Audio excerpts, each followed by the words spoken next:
This episode of Marijuana Today Daily is brought to you by the good folks over at ease.com, California's top one-stop website for legal marijuana delivery.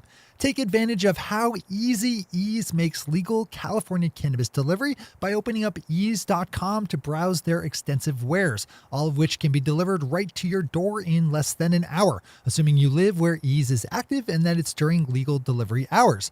Ease only partners up with the top dispensaries in their active areas, so you know you're only getting the best legal cannabis products at great prices. And because Ease is super strict about following all relevant state cannabis laws, everything found at ease.com is properly tested, labeled, and packaged. Don't waste a minute of your time driving to get your legal cannabis this summer when Ease can bring it right to you.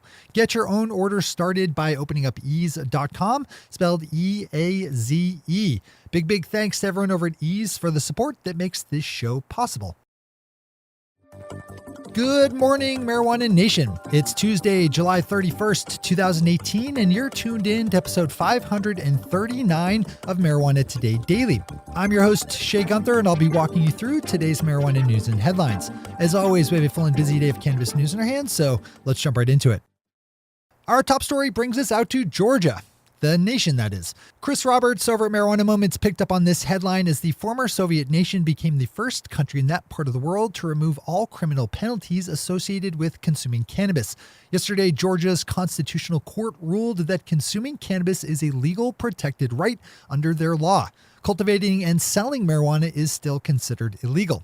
Open up Chris's story for more details on this one. Congratulations to all the activists in Georgia for making this happen, and the best of luck in keeping that progressive policy reform train going. Onward and upward to full legality.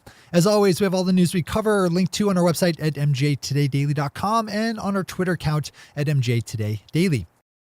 Rotating our global gaze up north to Canada, we have news of a soon-to-be-approved device that will be used by Canadian police to test how impaired a driver is on cannabis. This is a very long-running storyline here on the show, as to date, we haven't really cracked the problem yet of how to reliably quantify how impaired a person is on marijuana.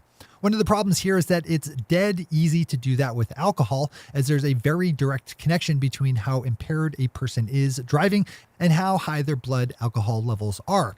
That doesn't exist for marijuana, at least yet. The National Post's story looks at a handheld device developed in Germany that purports to measure the amount of THC in a person's system. That device is reportedly close to receiving approval from the Canadian Justice Department. Another good one to open up in full, as there isn't really a legal market anywhere that won't also be struggling with this question eventually.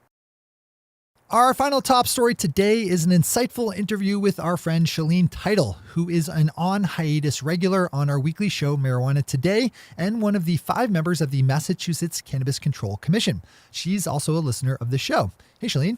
Shaleen's a former member of Students for Sensible Drug Policy and is the only current member of the Cannabis Control Commission who actually voted in favor of the 2016 ballot measure that legalized adult use, likely because she had a huge part in writing the initiative in the first place. Shaleen's also widely credited with pushing for the creation of the state's Economic Empowerment Program, which seeks to address some of the systemic racism and bias inherent in the government's war on marijuana. A third top story that you really need to open up in full. Those are our top stories for today. It's time for Marijuana Today Daily Headlines Blitz.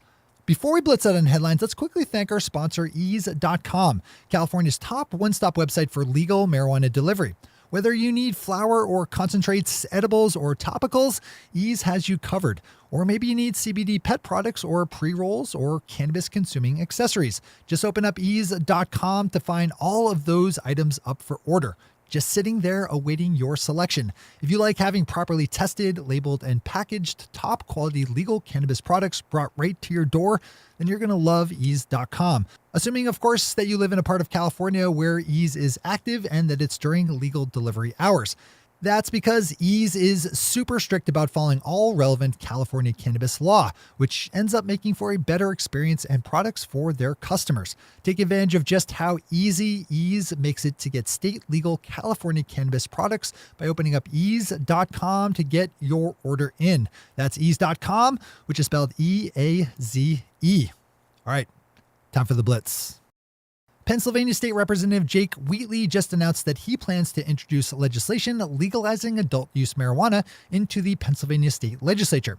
Representative Wheatley pointed to a recent estimate generated by Pennsylvania Auditor General Eugene DePascal of $580 million in potential annual tax revenue for state coffers.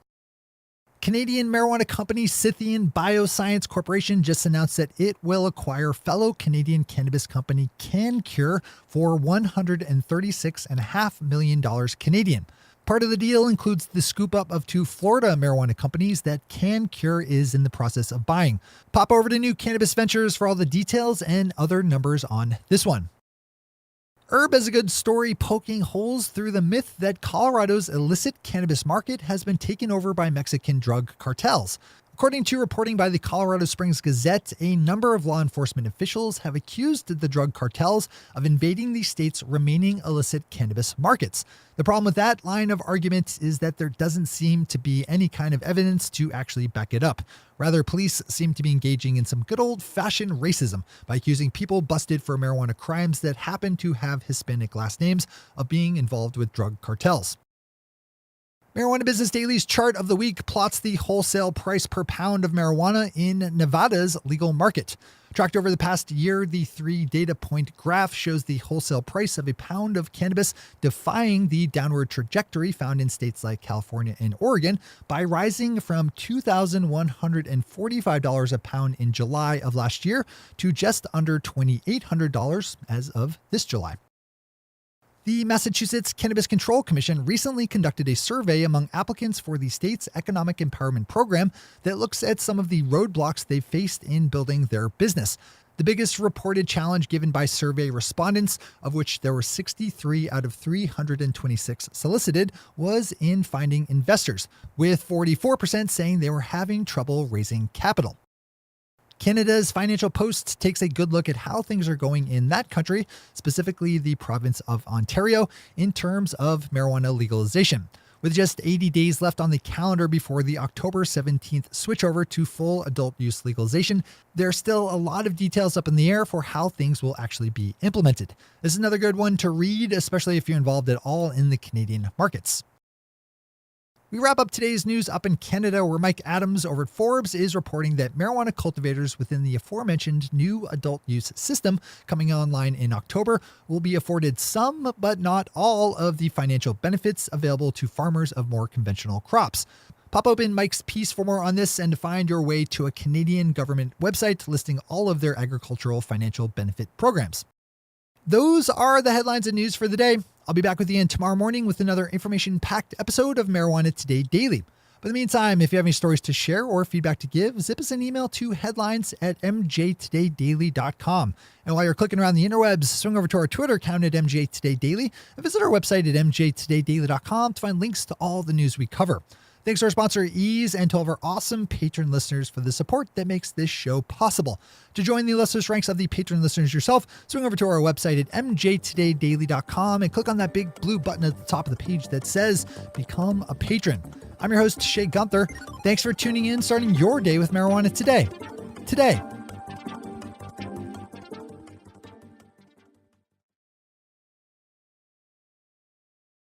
One take, Shay. One take.